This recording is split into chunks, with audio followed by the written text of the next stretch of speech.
não parar, não precipitar e não retroceder.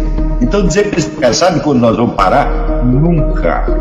Nunca na sua porca vida.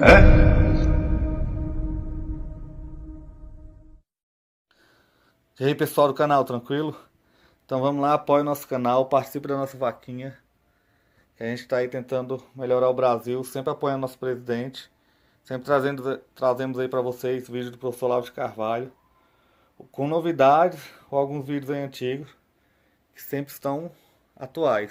O professor Olavo de Carvalho é fera, o Olavo sempre tem razão. Bolsonaro presidente, Bolsonaro até 2026. Tamo junto aí com Deus, pátria, família e liberdade. Valeu!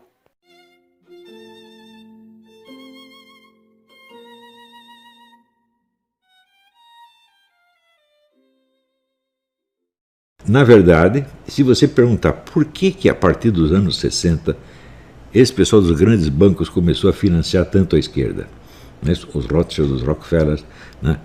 George Soros, e todo mundo está dando dinheiro para a esquerda. Por quê? Certamente porque eles perceberam várias coisas. A primeira foi o seguinte: a economia socialista não funcionava mesmo e não ia funcionar jamais. Isso já tinha sido demonstrado pelo Ludwig von Mises em 1923. Já expliquei isso aí, não preciso voltar a este assunto. Né? Então eles já sabiam, a economia comunista jamais vai existir. Ela é autocontraditória, ela não pode existir. Mas o movimento comunista existe, tá certo? E este movimento comunista, uma vez que ele absorveu as ideias da Escola de Frankfurt, ele se torna eminentemente um destruidor, demolidor de todos os valores. Se você demolir todos os valores morais, culturais, religiosos, tradicionais, etc., o que sobra? O único princípio organizador da sociedade que permanece de pé é a economia. Então a economia se torna o regulador de toda a conduta humana. E isso, para os donos da economia, é a melhor notícia que eles podem jamais ter recebido. E quem lhes deu essa notícia? A Escola de Frankfurt. Portanto, eu creio que a Escola de Frankfurt foi o maior serviço prestado ao grande capital ao longo de toda a história da sua existência. E este bando de idiotinhas de esquerda não percebe isso. Eles não têm a menor ideia. Né? Quando eles saem aí com, vamos dizer, conversa abortista, gaysista, racialista, etc., eles não percebem que estão trabalhando para o grande capital. Eles estão destruindo valores culturais que antes serviam para limitar a autoridade, o poder do capital. Mas agora não tem mais nada, agora o capital faz o que quiser. Pior ainda, você vê, a história moderna é contada às criancinhas nas escolas de uma maneira tão invertida que dá até dó. Por exemplo, todo mundo deve ter lido, né, em milhares de livros, que em 1789 a burguesia derrubou a aristocracia e tomou o poder. Não é isso?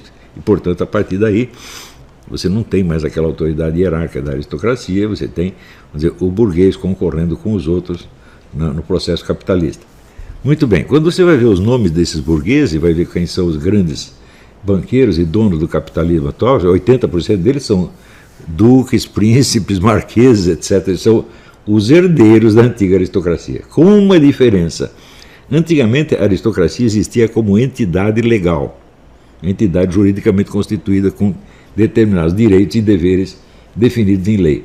Agora não tem mais, a aristocracia não está mais definida, ela não tem existência jurídica. Portanto, ela não tem obrigações, ela faz o que ela quiser. Então, quando você vê como é possível uma entidade como o Clube Bilderberg, você imagina o sujeito fazer um Clube Bilderberg no tempo da aristocracia, no tempo do Luís XIV, era absolutamente impossível, porque os aristocratas tinham deveres definidos. Mas, inclusive, não se esqueçam que a aristocracia era a classe guerreira. Então, a aristocracia não precisava trabalhar, ela vivia do imposto dos outros, mas se tivesse uma guerra, a guerra incumbria principalmente a eles. E não havia recrutamento militar obrigatório, só ia para a guerra quem queria. Portanto, ou os aristocratas que iam por obrigação, ou o povo que quisesse se juntar ao exército. Luís XIV, quando quis constituir o maior exército da Europa, na época que tinha, veja, o maior exército tinha 140 mil pessoas. Luís XIV teve que ir pessoalmente de cidade em cidade pedir pelo amor de Deus para as pessoas se alistarem. Então, mais tarde você tem o recrutamento militar obrigatório no mundo inteiro, praticamente, né? E você tem a aristocracia, que através de entidades como o Clube Bilderberg e com o auxílio de intelectuais tipo Frankfurtiano e Michel Foucault, etc., destrói todos os valores culturais e morais e não tem mais limites à sua autoridade. Então, hoje nós estamos sob o poder de uma aristocracia autoritária, tirânica e com poderes ilimitados. Você às vezes não tem nem o direito de saber quem eles são. Quando você pergunta assim, quem é o dono de determinada firma, às vezes você investiga 20 anos e você não vai descobrir. Quer dizer, a aristocracia se tornou um poder universal e secreto, meu Deus do céu. E dizem que isso aí é a apoteose da democracia moderna. São os loucos, eles estão contando a história tudo ao contrário. Nunca houve uma entidade como esse Clube Bilderberg, nunca existiu na história humana. Podia existir sociedades secretas, mas não tinham esse poder. Mas, o que houve aí? Tudo certo? Então,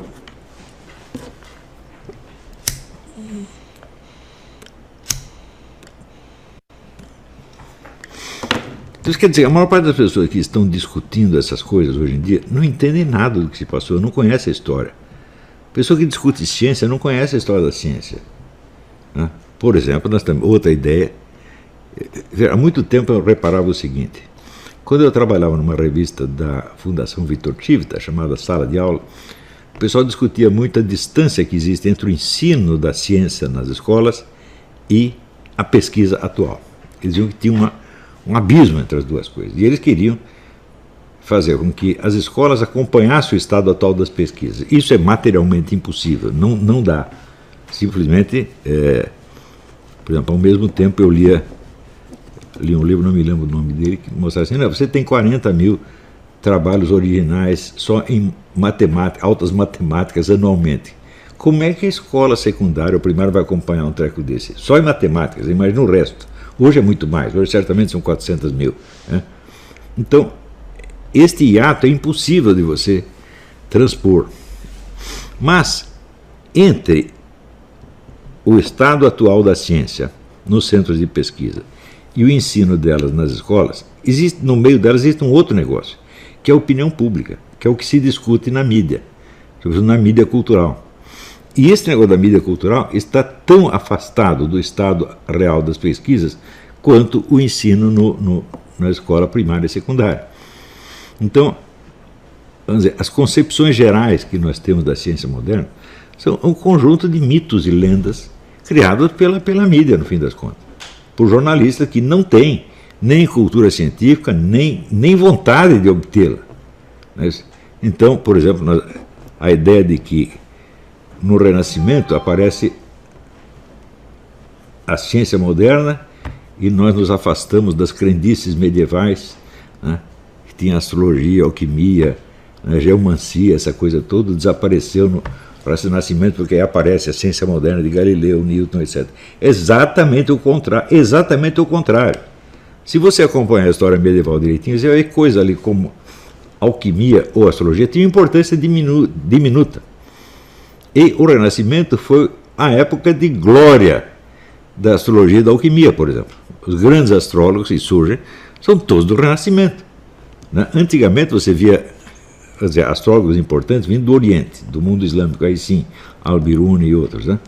Mas no Ocidente você não vai encontrar grandes astrólogos no período medieval, mas você encontra de monte a partir do Renascimento. Inclusive a influência deles sobre os fundadores da ciência moderna é um negócio abismante. Praticamente todos eles, Galileu, Copérnico, Kepler, Newton, eram discípulos de ocultistas. Isto quando suas teorias não têm origem ocultista. Como, por exemplo, todas as teorias do Newton, todas elas vêm de centros ocultistas, que ele simplesmente dá uma formulação mais moderna e mais matemática, mas não deixa de ser teorias alquímicas. A obra de Newton, praticamente 80%, é composta de escritos alquímicos e escritos teológicos para a fundação de uma nova religião. Ele queria fundar um novo cristianismo sem a trindade, um cristianismo da unidade absoluta, como cristianismo islamizado, por assim dizer. Hoje nós consideramos toda essa especulação uma bobagem, mas esta é a obra de Newton. Inclusive, a teoria da gravitação era um passo de argumentação dentro dessa teoria. Desligado dela significa outra coisa diferente. Ora, o pessoal moderno vai para o ginásio e aprende só a teoria da gravitação, entendeu? Isso aqui é ciência moderna, não tem nada a ver com ocultismo, etc. O ocultismo foi enterrado por Newton, quando na verdade o Newton era o maior dos ocultistas na época. Você vê, se você pega toda esta música drogada que se espalhou pelo mundo desde a década de 60, tudo isso foi escola de Frankfurt, gente. Woodstock foi escola de Frankfurt. LSD é escola de Frankfurt. Né?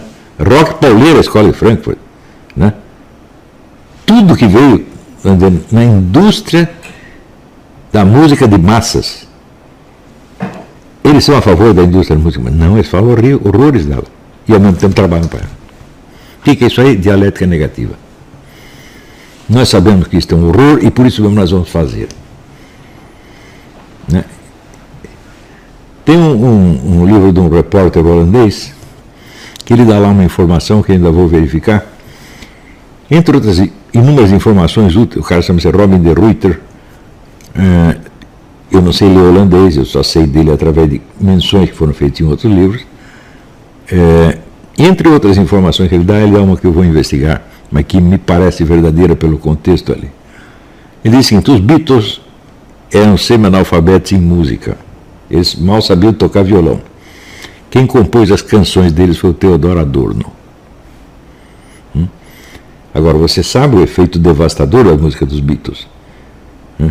É tudo celebração do LSD, da droga.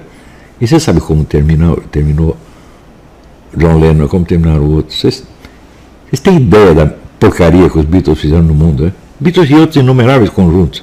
Eu tenho aqui uma coleção de letras de canções de principais conjuntos de rock americano. Todos eles têm pelo menos uma canção de celebração do Satanás.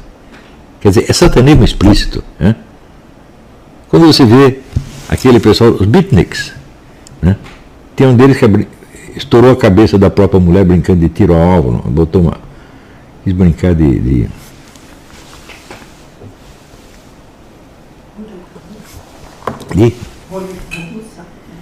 Não é roleta russa, aquele herói suíço que botava maçã na cabeça do filho.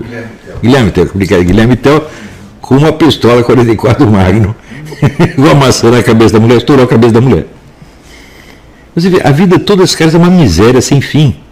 Tudo isso aí, meu filho, veio com escola de Frankfurt. E isso é o que? É dialética negativa, a destruição da destruição da destruição da destruição. Quem leva isso a sério por mais de 10 minutos é um idiota. Portanto, eu sou um idiota porque eu levei por 15 minutos.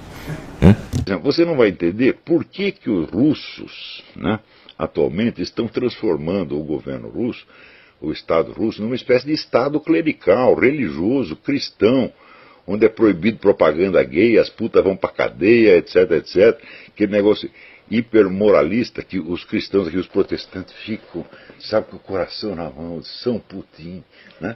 Eles estão, ao mesmo tempo eles fazem isso, e ao mesmo tempo eles dão todo o apoio para o pessoal islâmico que está matando o cristão a rodo. O pessoal não entende isso. Eu digo, mas escuta, mas cabeça comunista é assim, meu filho. Você sempre vai por duas linhas opostas. Se não der certo aqui, dá certo ali, ou dá certo a fusão das duas. É sempre assim. O negócio chama dialética, porra. É tese, antítese, síntese. E não é tese, antítese e síntese, só um negócio automático. Não, você tem várias teses, várias antíteses e várias sínteses possíveis. O negócio é de uma flexibilidade monstruosa. Mas cabeça de liberal, de conservador, só não funciona assim, né? Esse pessoal aqui, eles são tão burrinhos que eles acham que os princípios que funcionam na natureza, porque a natureza não tem dialética, a natureza é... O pior livro do marxismo é a Dialética da Natureza, de Friedrich Engels, que está todinho errado da primeira à última parte, né? Que ele quer provar assim, a semente é a tese, a terra é a antítese e a planta é a síntese. Você fala, puta que pariu, não há saco humano que aguente isso, né? Mas acontece que no reino da história e da sociedade, a dialética funciona porque a cabeça humana só funciona por oposições. A cabeça humana não funciona como um computador, ela vai sempre por... Você vê, você faça essa experiência, né? Quando você acredita em alguma coisa, imediatamente não surge na sua cabeça objeções contra aquilo. Por exemplo, você pode conceber a fé religiosa sem a dúvida e a negação? Não, não tem. Até na cabeça do Papa tem dúvida, só não tinha na cabeça de Jesus Cristo. Né? Os outros, todo mundo, Jesus Cristo, Nossa Senhora. O resto, todo mundo, quanto mais você acredita, a dúvida está lá. Então a cabeça humana funciona assim, como já Platão e Aristóteles tinham descoberto. Então, no reino da sociedade, da cultura e da política, as coisas não funcionam logicamente, funcionam dialeticamente. Ou seja, às vezes é de uma maneira absurda, mas tem a lógica do absurdo. E isso aí é uma coisa que na cabeça de liberais de formação analítico-positivista não entra de jeito nenhum. Eles acham que como a proposta do outro é ilógica, ela não vai pegar. Eu digo, meu Deus do céu, loucura pega, porra! Vocês não entenderam? Quer dizer, o cara vai ganhar não é porque ele está com uma lógica perfeita, científica, não, ele vai ganhar porque ele é louco e a loucura dele infunde nos outros. Esse é o truque. Você pega assim, uma família, né? Quem é o cara que tem mais poder na família? Eu digo, o mais louco. Né? Aquele que faz aquela cara de maluco, chora, faz chantagem emocional, diz, você não me ama. Tá. Esse consegue tudo e manda em todo mundo. Então, é a lógica da loucura, porra. Quer dizer, é a lógica da conduta humana, não é a lógica da física, meu Deus do céu. Não é a lógica da matemática, não é a lógica linear. É uma lógica dialética que funciona por oposições e por absurdidades. Enquanto ele não penetrar a cabeça desse pessoal que pensa dialeticamente, nós não vamos entender merda nenhuma, eles vão continuar nos dando um baile, eles vêm com propostas absurdas, e as propostas ganham, porra. Você quer ver um negócio? Agora esse cara está falando de controle de armas. Aproveitaram, né, o choque do negócio de Sandy Hook, de precisamos tomar as armas, etc, etc. Espera um pouquinho, né? Desde os anos 80, quantos massacres tipo Sandy Hook houve nos Estados Unidos? 62. Quantos proprietários de armas tem nos Estados Unidos? 120 milhões. Quem disse que se você começar tomando as armas dos 120 milhões, você vai conseguir acertar justamente aqueles 62 autores possíveis de massacres do tipo Sandy Hook? Hã? Isso é a mesma coisa de que você dinamitar um quarteirão para matar 62 baratas. Você pode dinamitar o quarteirão inteiro, você não vai acertar 62 baratas. Esse é o primeiro elemento. Segundo elemento, quantas pessoas morrem por ano em ataques à arma de fogo nos Estados Unidos? 8 mil. Então, os Estados Unidos têm aproximadamente entre 12 e 15 mil homicídios por ano, 4 vezes menos que o Brasil, com os 100 milhões de habitantes a mais que tem nos Estados Unidos, tem, né, 1/4 dos homicídios que tem nos Estados Unidos, e desses homicídios apenas 8 mil são praticados com armas de fogo. Em contrapartida, 400 mil pessoas por ano, 400 mil pessoas por ano se livram de ataques homicidas reagindo de armas na mão. Então isso quer dizer, para você eliminar 8 mil homicídios, você vai fomentar outros 400 mil. É uma coisa que não faz sentido absolutamente. Mas justamente porque não faz sentido é que as pessoas apoiam que elas querem isto. Por quê? Veja, quando um esquerdista diz, eu quero diminuir a violência, você não pode entender que ele quer isto. Hein?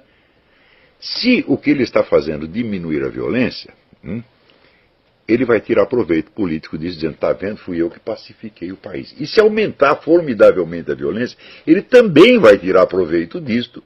Por quê? Porque isto fomenta a situação revolucionária que ele deseja, ou para explodir o establishment, ou para o contrário, se ele estiver no comando do establishment, para justificar, né, a política de repressão geral que ele quer impor. Então, você vê, é tudo com pensamento duplo, vai para cá ou vai para lá. E a gente tem que entender isso. A língua dupla, né, o bilingues maledictus de que fala a Bíblia, está no coração do esquerdismo internacional. Não só do esquerdismo, mas de todo e qualquer movimento revolucionário. Seja comunista, fascista, nazista, anarquista, todos eles têm o pensamento duplo. E pessoa de pensamento duplo, é difícil você lidar com ela. E por isso mesmo eu digo, quanto mais maluco o sujeito, mais vantagem ele leva. Você vê, uma pessoa normal não é capaz de ter a agressividade psicológica que tem um louco. E na base da agressividade psicológica, a pessoa domina todo mundo. Qualquer de vocês pode depor, não tem na sua família uma pessoa psicologicamente violenta, que todo mundo acaba concordando com ela para não contrariar, para não criar mais problema. É assim na política, é a mesma coisa.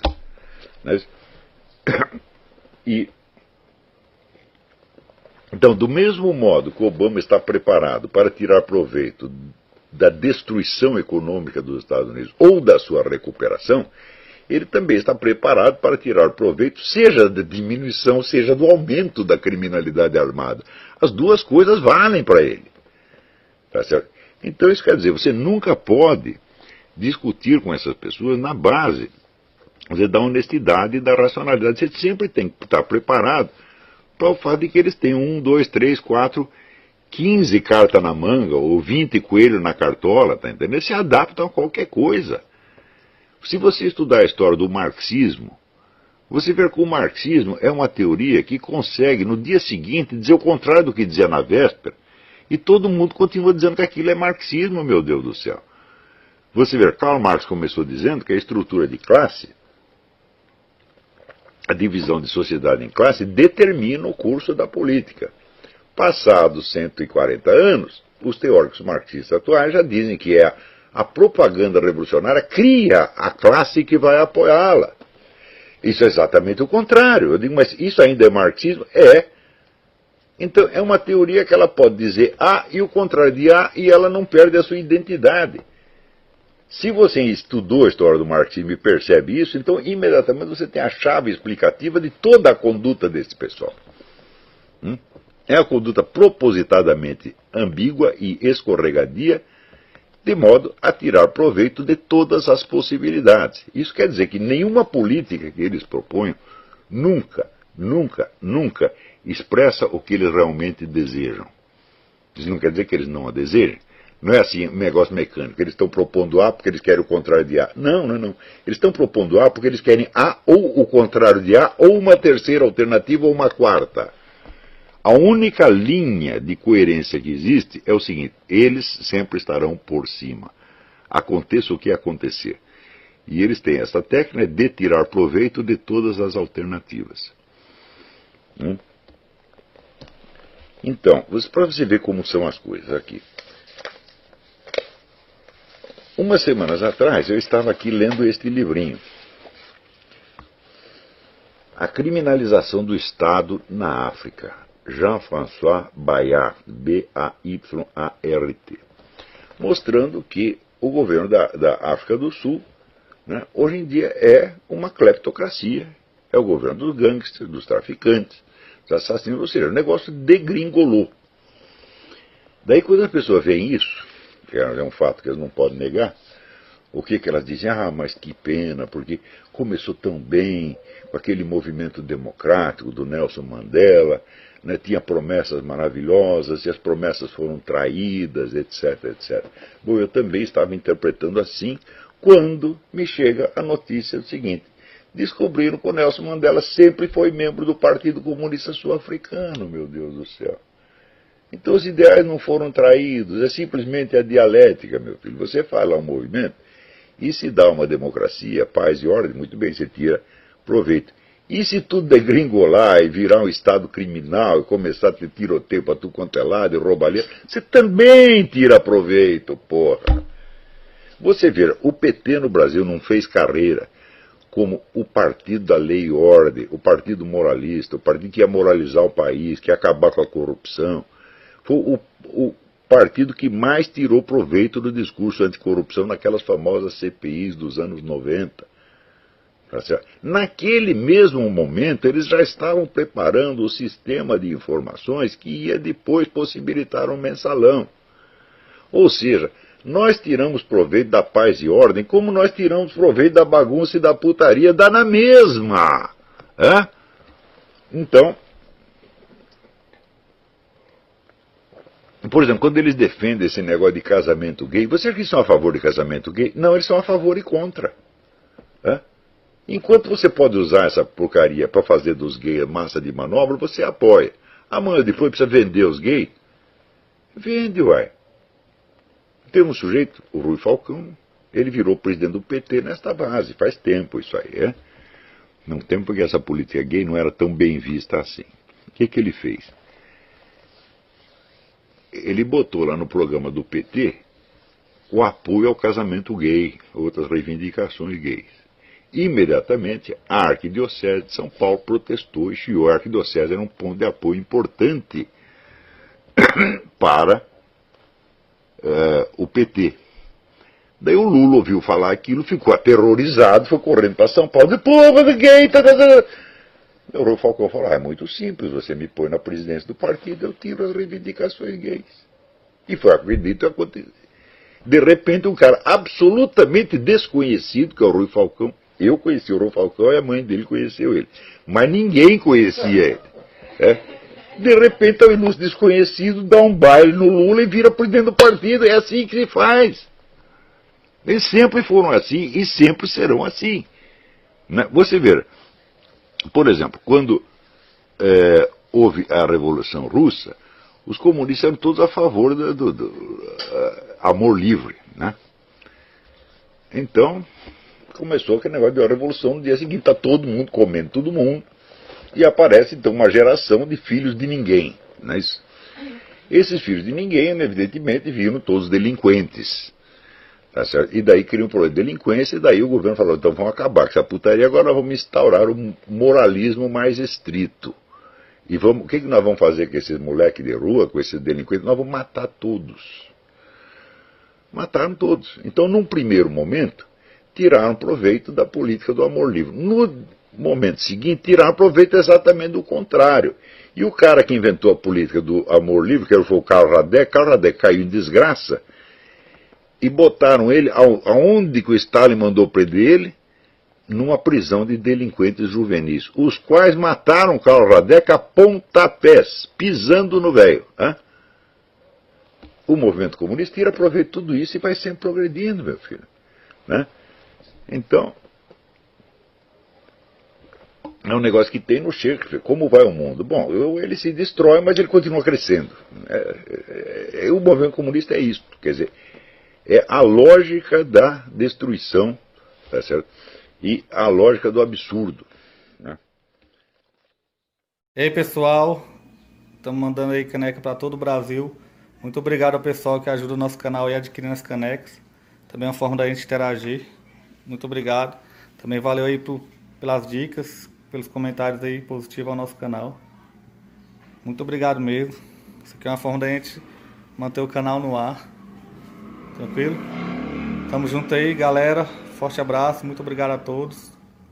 Quem quiser é só encomendar, essa daqui já vai para São Paulo, Rio de Janeiro. Todo o Brasil a gente manda. Valeu, tamo junto. O que a direita não aprende comigo, a esquerda pelo menos tenta aprender.